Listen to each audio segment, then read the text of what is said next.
avoir fini. On a beaucoup de choses à voir encore ensemble. Des choses qui vont devenir probablement de plus en plus pratiques. Pour l'instant, on est encore à l'étape de poser des fondements.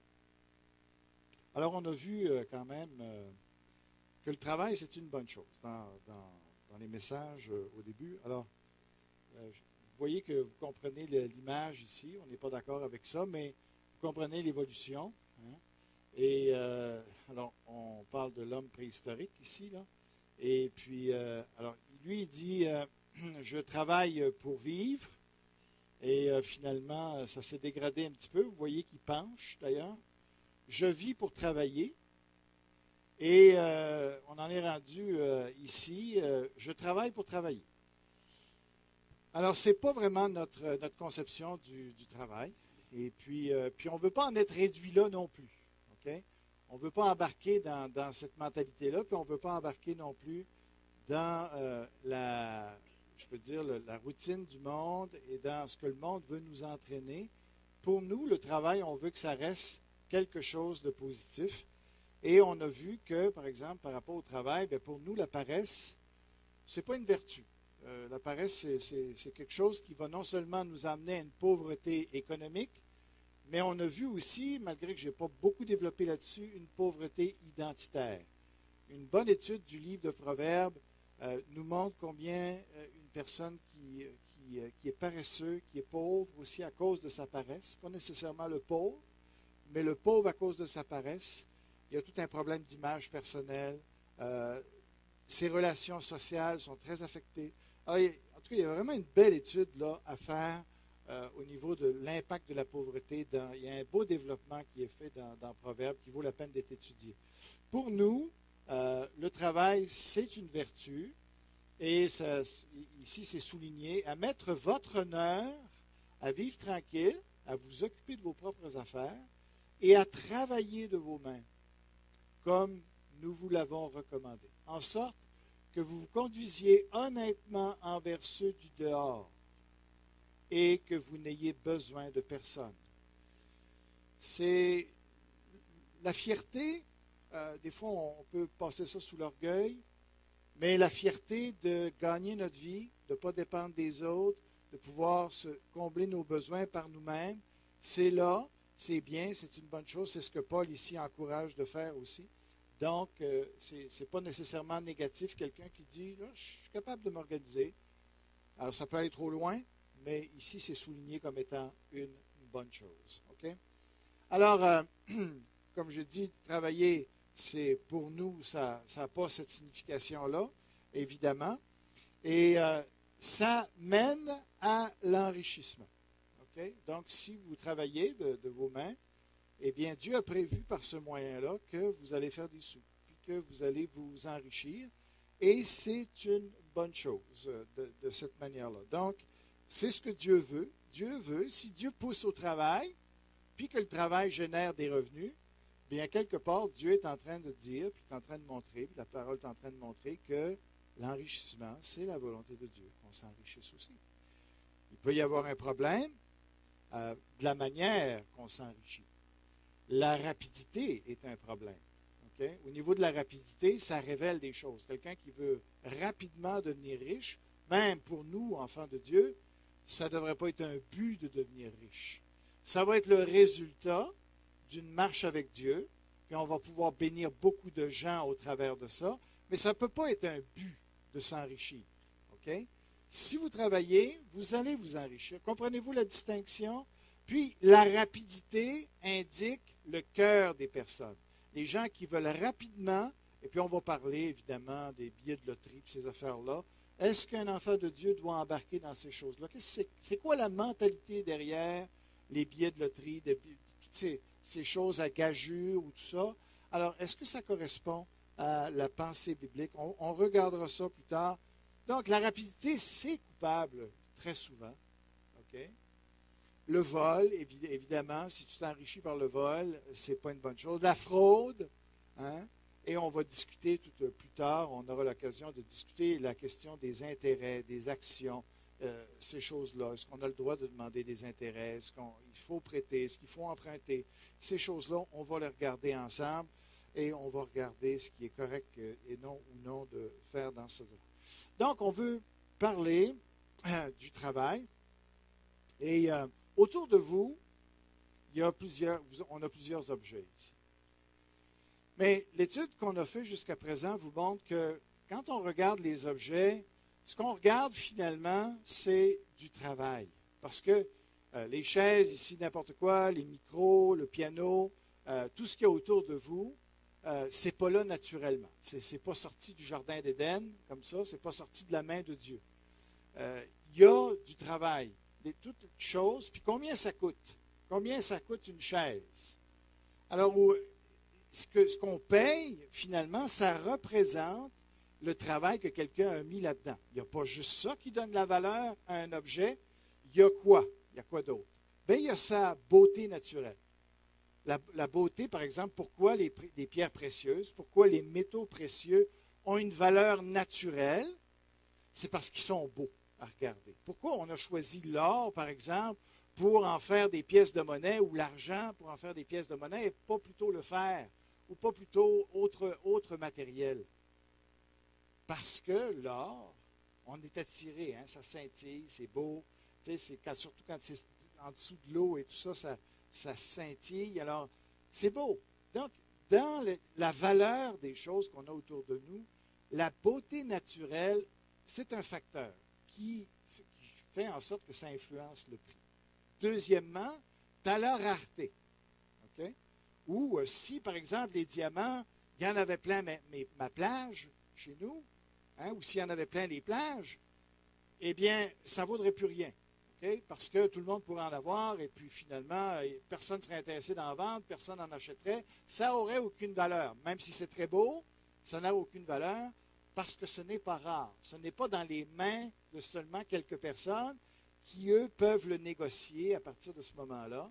Donc, la rareté, c'est quelque chose d'important pour fixer le prix des choses.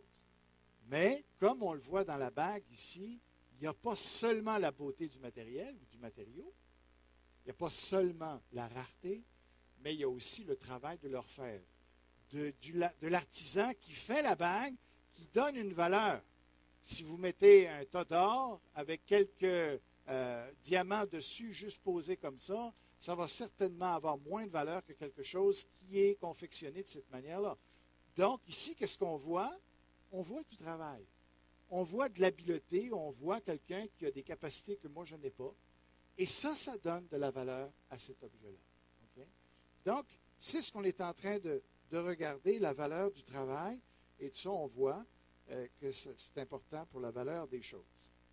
Maintenant, on parle de travail, on a parlé de travail, on a parlé d'enrichissement, mais le travail ne va pas générer en lui seul de l'enrichissement. Parce qu'il faut le vendre, ce travail-là. Vous comprenez? Produire des choses, ça n'enrichit pas. Je vais prendre, par exemple, le cas des premiers agriculteurs au début de l'humanité. Qu'est-ce qui serait arrivé si on ne vendait pas les choses, si on faisait juste travailler puis sortir des produits de la terre, comme cet agriculteur ici? Bien, ce que ça aurait fait finalement, c'est que les gens auraient produit tout un tas de victuailles, des choses à manger. Hein, ça peut être des tomates, ça peut être des patates, ça peut être du maïs, ça peut être n'importe quoi, ça peut être du blé. Alors, ce que la personne va faire, c'est qu'il aurait pu en ramasser beaucoup, il aurait pu en accumuler beaucoup pour lui, puis de trouver des méthodes de conservation, de faire en sorte qu'il n'en manque jamais. Mais probablement qu'il ne peut pas tout cultiver non plus. Alors, ce qui arrive, c'est qu'il aurait une grande quantité de choses, probablement que lui ne mourrait pas de faim, mais il n'y aurait pas une diversité de choses bonnes à manger sur la table. Déjà, là, il y aurait des manquements. Vous savez? Et comme l'homme a des désirs, il voit ce que l'autre produit aussi. Oh, c'est intéressant, j'aimerais ça écouter. Alors, tu comprends? Fait que là, l'idée de commencer à échanger, c'est venu, évidemment. Puis on le voit déjà avec Abel, puis quand les deux n'ont pas commencé à faire le même travail. Hein? Abel aurait pu travailler comme son frère au champ. Tu sais, surtout que c'était la volonté de Dieu. Hein? Tu cultiveras le jardin, et tout ça. Il n'a même pas cueilli des fruits. Il ne s'est pas spécialisé sur pour entailler les arbres et tout ça. Non, non, lui, il a décidé qu'il commençait quelque chose de complètement nouveau à la lumière de ce que Dieu avait montré, que, bon, l'animal qui a été sacrifié pour des vêtements, whoop, ça lui a donné l'idée d'un nouveau travail. Alors, il a entrepris de commencer à, pas pour les manger, parce qu'à l'époque, il ne pouvait pas les manger, mais au moins pour les avoir, pour ce vêtement, puis aussi pour faire des sacrifices. Alors, on voit ici, puis, dans cette idée-là de complémentarité, de faire des échanges. Alors, si tout le monde est agriculteur, tout le monde peut survivre, mais tout le monde ne goûte pas à tout. On s'entend là-dessus, OK? Puis, il peut y avoir des carences alimentaires s'il n'y a pas cet échange-là. Bien, imaginez, par exemple, dans Genèse 4, quand on commence puis qu'on a développé les outils à partir des minéraux. Okay? On a commencé à faire des outils pour probablement faciliter le travail. La personne qui se spécialise, parce que quelque part, tu ne peux pas tout faire, donc tu dois te spécialiser, et si tu te spécialises, ben, tu n'as pas les autres choses. Alors, celui qui se trouvait à faire des outils, ben, lui, il avait besoin de manger, mais il ne travaillait pas pour manger. Alors, il devait absolument échanger. Lui, c'était encore plus vital que les agriculteurs entre eux. Celui qui fait les instruments de musique, lui, il passe sa vie à faire des instruments de musique, parce qu'avant de les jouer, il fallait les faire, les instruments de musique, comme on voit dans Genèse 4. Alors là, lui, il a besoin de manger. Et il a besoin de vêtements. Il a besoin de menuisier pour faire sa maison. Hein? Alors là, vous voyez, l'idée d'échanger est venue naturellement. Et on peut appeler ça, évidemment, de la vente. Mais qu'est-ce qu'on faisait? Ben, on faisait du troc. Hein? On échangeait des produits contre d'autres produits qui avaient à peu près une valeur similaire. En tout cas, dans l'idée que les gens s'en faisaient. Les premiers. Alors, ils ont échangé comme ça. Mais c'est pas long. Donc, on peut parler d'une vente comme ça. On peut parler de marchand. Donc, on voit que l'idée, on n'est vraiment pas dans le développement évolutionniste, là. Des cueilleurs d'abord, puis 1000 ans plus tard, peut-être, là, il y en a un qui était tanné de, je ne sais pas, il avait mal au cou, à force de... lui s'est décidé, non, il faudrait faire autre chose. Fait que là, il a gardé les brebis autour de lui. C'était juste les handicapés à ce moment-là qui gardaient les brebis. Puis après ça, ben, c'est les cultivateurs, les plus forts, qui sont installés des campements, puis là, ils ont commencé à être plus grégaires. C'est vraiment pas l'image que présente dans la parole de Dieu. Ce qu'on voit ici déjà avec Abraham, et bien avant lui, Abraham comprit Éphron, et Abraham pesa à Éphron l'argent qu'il avait dit en présence des fils de Heth, 400 cycles d'argent ayant cours chez le marchand. Donc, on a compris, et il y a des gens qui ont compris assez rapidement que tu ne pouvais pas juste échanger comme ça avec ton voisin. Il y a des gens qui ont compris qu'il y avait des produits ailleurs, qui se développaient ailleurs, plus loin, puis ils se disaient, moi, je peux servir d'intermédiaire. Tu sais, c'est pas toujours, si toi tu travailles à ton champ, c'est pas toujours évident d'aller vendre tes produits puis comment les échanger. Tu peux le faire à courte distance, mais à longue distance, tu ne peux plus le faire. Donc, il y a des marchands qui sont glissés dans l'affaire puis ont dit, moi, là, ça va être mon travail. Je vais vous aider à négocier, puis je vais vous aider à transporter vos produits, puis à les échanger comme ça, puis je vais vous ramener les profits, puis etc. OK? Ou je vais vous rapporter les autres produits en échange. Donc, on voit cela aussi dans Genèse 37, verset 28. Au passage des marchands madianites, ils tirèrent et firent remonter Joseph. Alors, tout le système de commerce s'est développé et puis, donc, ça s'est amplifié comme ça et on a développé de plus en plus de produits. C'est devenu très dynamique où là, on a échangé les choses. Mais, qu'est-ce qui arrive ensuite? Eh bien là, vous voyez l'image. Alors, c'est pour vous dire que le crédit s'est développé assez rapidement aussi. De la manière suivante au départ. C'est que celui qui produit des fraises, par exemple, Lui, il les produit au printemps. Alors, si c'est des fraises comme chez nous, c'est au printemps. OK? Celui qui produit du maïs, quand est-ce qu'il produit ça? Il produit ça à l'automne. Alors, si tu veux m'échanger ton maïs contre mes fraises, il y a un problème. C'est que les deux ne poussent pas en même temps. Et je ne les ai pas en même temps. Donc, là, il faut s'arranger. Et je veux dire, OK, tu veux mes fraises tout de suite. C'est correct, mais tu n'as rien à me donner en retour. Alors, je vais être obligé d'attendre pour que ta récolte arrive, pour que là, tu te rappelles, sur une base de la parole, tu te rappelles de ce que je t'avais vendu. OK? Puis là, tu me redonnes l'équivalent. Alors, le crédit a commencé comme ça. Où les gens devaient se faire confiance, puis comme ils n'avaient pas nécessairement tout en même temps, ils ne pouvaient pas échanger tout en même temps, alors il y a eu des délais dans les échanges. Ces délais-là, qu'est-ce qu'on appelle ça? Du crédit. Okay? Puis c'est une certaine forme de dette, on peut dire. Alors, OK. Donc, alors les gens s'obligeaient les uns aux autres. Et puis, mais ça fonctionnait bien, tant aussi longtemps que les gens, évidemment, étaient honnêtes. Alors, quand est-ce que s'est développée la monnaie? OK? Alors, pour les évolutionnistes encore là, étant donné qu'on a passé par l'âge de pierre, OK? Puis après ça, on est allé à l'âge du bronze et l'âge de fer, puis avec beaucoup de périodes entre. Ils ne sont vraiment pas d'accord avec ce plan-là. Mais bibliquement, ce n'est pas vrai leur histoire. Parce que si vous regardez juste dans Genèse 2, voulez-vous regarder avec moi dans Genèse 2?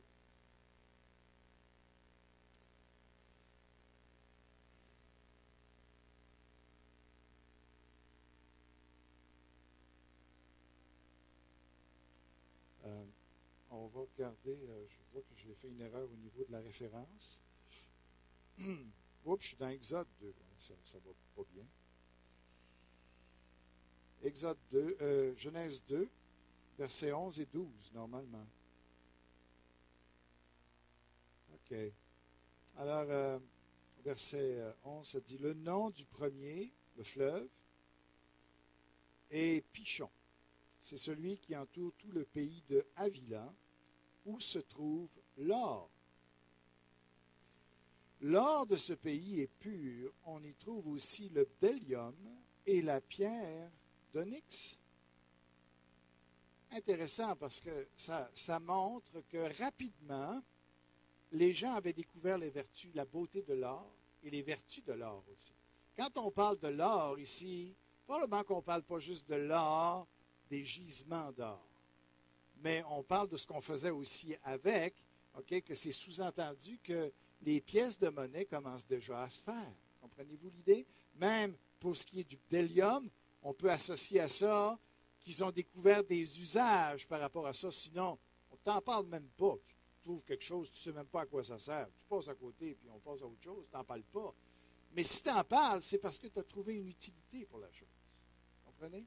Alors, ce qu'on voit ici, puis ici, vous regardez dans Genèse 13, encore, le verset 2. Qu'est-ce que ça dit? Ça dit, Abraham était très riche en troupeaux en argent et en or. Alors, il ne se promenait pas avec des brouettes d'or, tu sais, des pépites.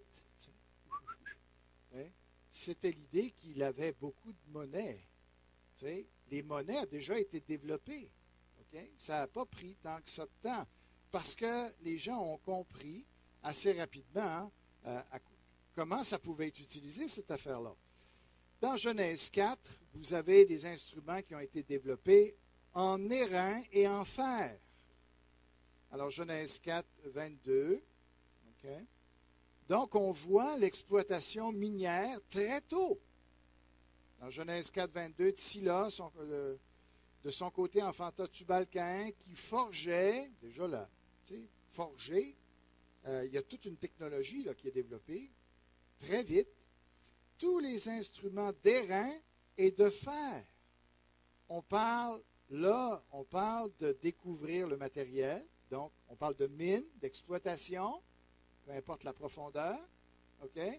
L'extraction, on parle de la transformation dans ça ici. Puis là, on parle de la confection, l'invention d'outils. OK? Puis la confection des matériaux qu'il faut pour fabriquer ces outils-là ensuite. C'est pas rien. T'sais? Puis là, on parle des enfants de Caïn. OK? Pas loin, ça, dans l'histoire. Pas besoin de remonter à des millénaires. T'sais? On parle à quelques milliers d'années en arrière. Et c'est là. OK? Donc, alors, les gens, avec la dureté de la terre, ont réalisé que ça serait bien d'avoir des outils. Ils n'étaient pas nono. Ils ont développé rapidement ces choses-là. Ils ont développé les échanges commerciaux. Qu'est-ce qui est arrivé ensuite? Bien, c'est que transporter, je ne sais pas moi, une tonne de patates pour aller l'échanger contre une tonne de navets, c'est pas pratique sur le dos d'un homme. T'sais. Alors, je ne les ai pas plus fous que les autres. Ils ont dit, ouais, ben avec quoi on va le transporter? Alors, vous voyez l'idée, les chariots se sont développés, les charrettes, les brouettes, ça s'est développé pour pouvoir transporter ça. Mais à un moment donné, ils se sont dit, c'est compliqué, cette histoire-là. T'sais. Ça ne fait pas toujours l'affaire. Tu t'amènes tes affaires des patates, tu envoies ça sur, je ne sais pas moi, 2-3 000 plus loin chez le voisin. Tu veux-tu mes patates? Non, l'autre vient de m'en échanger, il n'a pas besoin, ouais, bon, OK. Fait que là, ça fait encore un autre 2-3 000 plus loin avec tes foutues patates, lui non plus, il n'en a pas besoin. Ça finit par, puis là, il faut ramener la cargaison de l'autre après, puis là, il faut faire, ouais, mais je n'ai besoin de la moitié. Oups, là, comment je m'organise avec ça, là, bon, alors, à un moment donné, ils se sont dit, hey, ça prendrait un intermédiaire. Ça prendrait une valeur intermédiaire. Et ce qui est intéressant, c'est que tout le monde est ensemble à ce moment-là. Alors, c'est intéressant de développer une monnaie commune pour dire, hey, on s'entend sur le prix, sur la valeur de la chose, puis on va établir des listes de prix, des listes de valeur des choses, puis par rapport à cet étalon-là, on va les changer par rapport à cet étalon-là, puis on n'aura plus besoin de se promener avec nos cargaisons. On va se promener juste avec ça dans les poches. Est-ce que ça fait du sens? Oui. Regardez dans Deutéronome ce que Dieu a dit. Donc, ça existait déjà au temps de Moïse. Deutéronome 14, 25 à 27.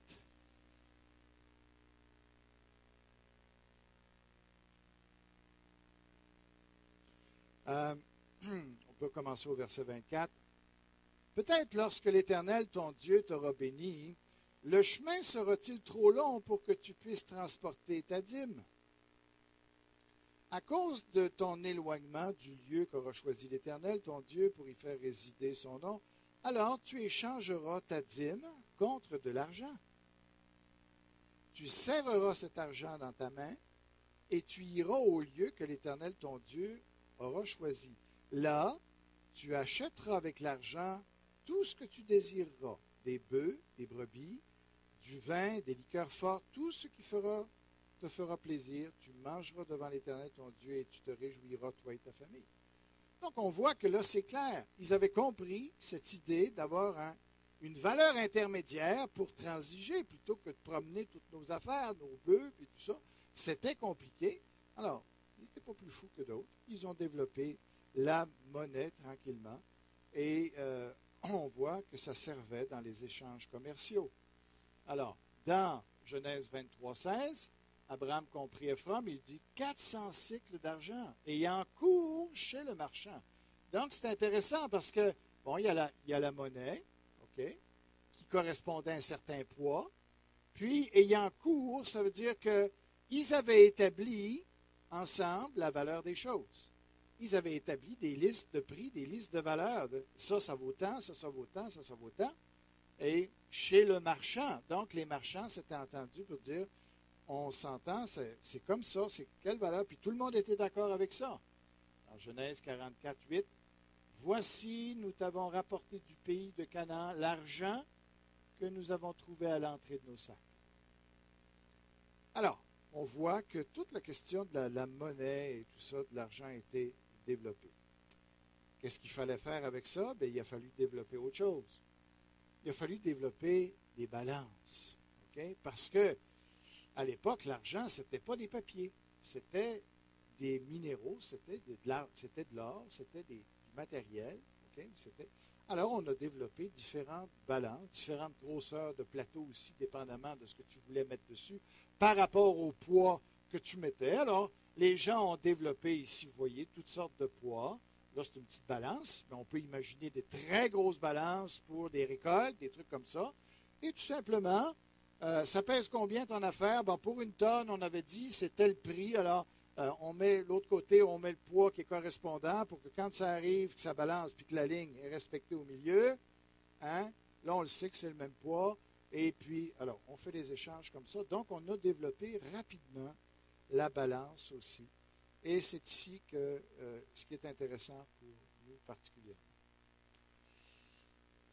Dans Lévitique 19, 36, ça dit, vous aurez des balances justes, des poids justes, des éphots justes, des uns justes. Vous voyez, c'est pas juste en fonction des poids qu'on a commencé à faire des échanges commerciaux, mais il y avait aussi les volumes. On a commencé à faire des contenants avec des prix déterminés pour les contenants, des longueurs aussi. On a développé des règles en fonction des longueurs pour faire tous ces échanges-là. Et telle longueur valait tel prix à ce matériel-là. Alors, Dieu insiste de dire, ça c'est bien important. Okay? Des éphots, c'est des volumes. Okay? Alors, ce n'est pas juste le poids qu'on échangeait ou qu'on calculait. Puis Dieu dit, il faut que ce soit juste cette affaire-là. Normalement, je ne prends pas d'intervention. Si je le fais pour toi, je suis obligé de le faire pour d'autres. Mais...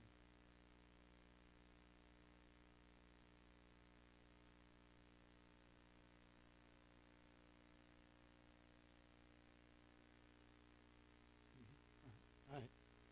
Alors, dans Proverbe, ça dit, la balance fausse est en horreur à l'Éternel, mais le poids juste lui est agréable.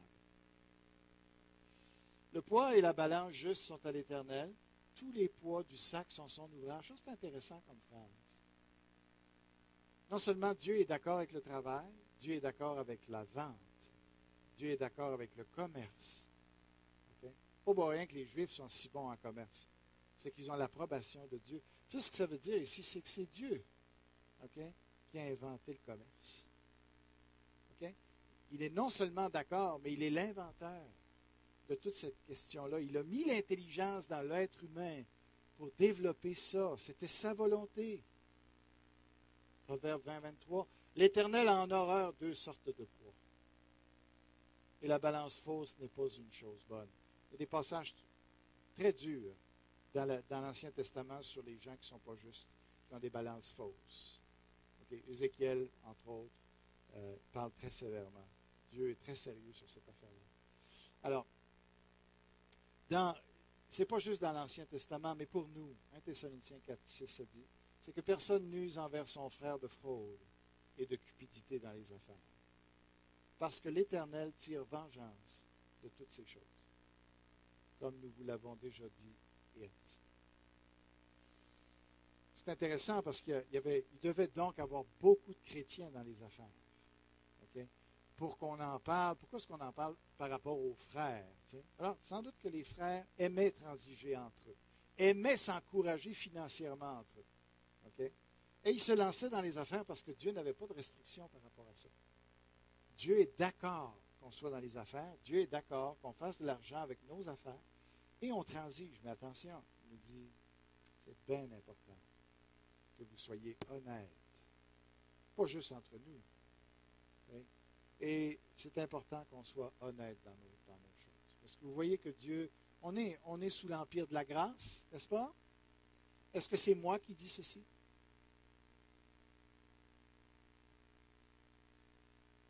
On est sous la grâce, n'est-ce pas? Quelle est notre conception de la grâce?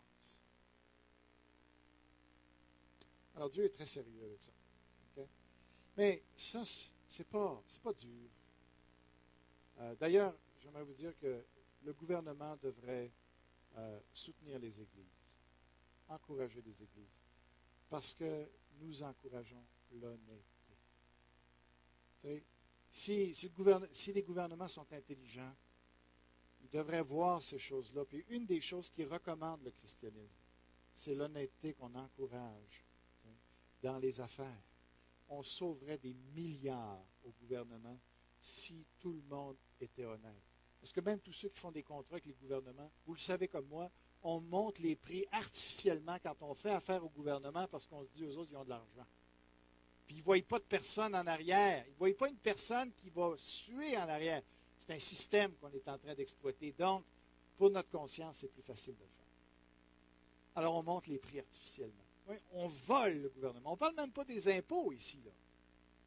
Je parle juste des transactions d'affaires avec le gouvernement. Si le gouvernement était intelligent, il dirait, ces gens-là, ils nous font sauver beaucoup d'argent.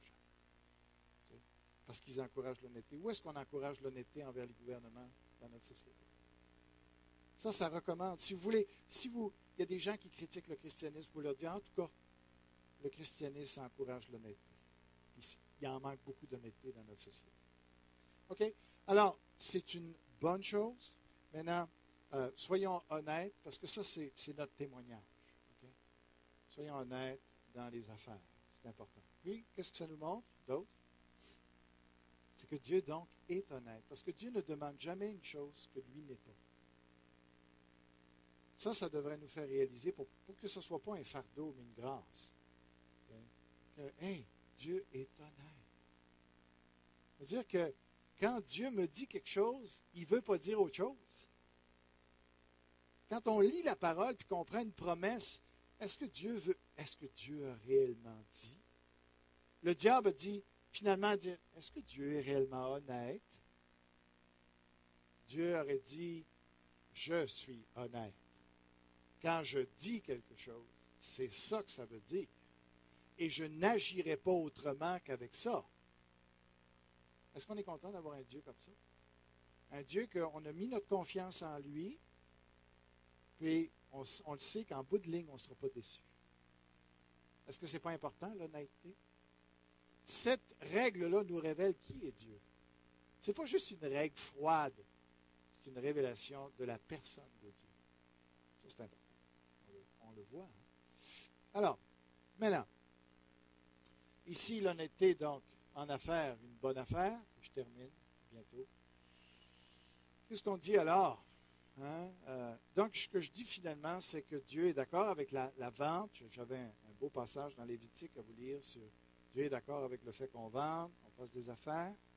Donc, ce n'est pas un problème pour nous. Mais qu'est-ce qu'on fait avec Jésus qui a vidé le temple de ceux qui faisaient du trafic dans le temple? Comment on comprend ça? Parce que Dieu n'aime pas le commerce. Il y en a peut-être qui pourraient conclure ça. OK? Est-ce qu'il y a une autre raison? Pardon? Bien, sans doute. C'est sans doute la bonne raison.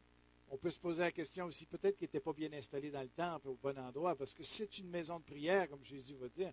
Peut-être bien que les bêlements de... tu sais, puis n'importe quoi qui se faisait, les poules et tout ça, ça devait déranger un petit peu la prière, j'imagine. Tu sais? Puis, sans doute qu'ils se sont placés à un endroit où les gens n'avaient pas le choix d'acheter. Tu sais?